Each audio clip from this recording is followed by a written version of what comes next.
And like I mentioned earlier, Israel's National Security Advisor has indicated that the war against Hezbollah is likely after the Israeli military eliminates Hamas. He further asserted how the situation in North must be changed to make sure that the residents of the North are no longer displaced in their land.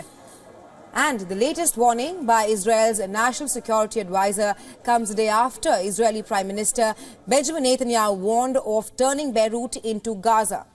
And on the latest statement by the Israeli NSA, we were earlier joined by Alan Burstein, who is a visiting assistant professor and an Israel Institute fellow in the Department of Political Science at the University of California. We asked Mr. Burstein on the imminent threat of a multi-front war. Take a listen as to what he had to say on this very question. Well, Israel was very fearful that Hezbollah was going to enter the war with Hamas, and Hamas mounted a lot of pressure on Hezbollah to join the war on October 7th, and I think that everyone's a little bit surprised that Hezbollah did not join the war. And there's all kinds of thoughts and intelligence on why that may be, and the reason is likely that Hezbollah is scared that it'll drag Lebanon into a war that will then make it lose favor in Lebanon.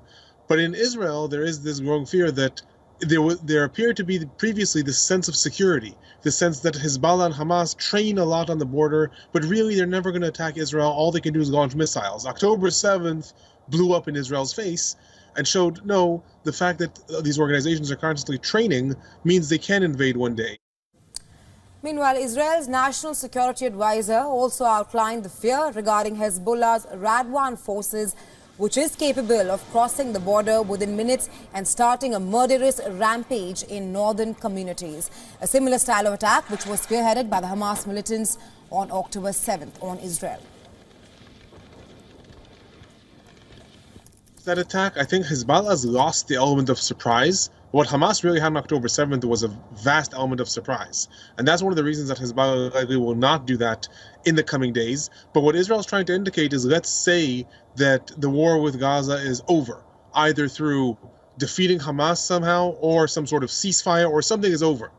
The idea that Israel can just go back and civilians can go back and expect to live peacefully near the border with Lebanon is not realistic. Now, there is already, dating back to 2006, a UN resolution, Resolution 1701, that says that Hezbollah cannot maintain its forces south of the Litani River, i.e. it is supposed to be pushed farther back in Lebanon. So what Israel is trying to say is it wants a diplomatic solution and it wants Hezbollah away from the border, trying to imply Lebanon can do this, maybe other forces can do this, maybe UNIFIL can do this. If not, then Israel will have to do this.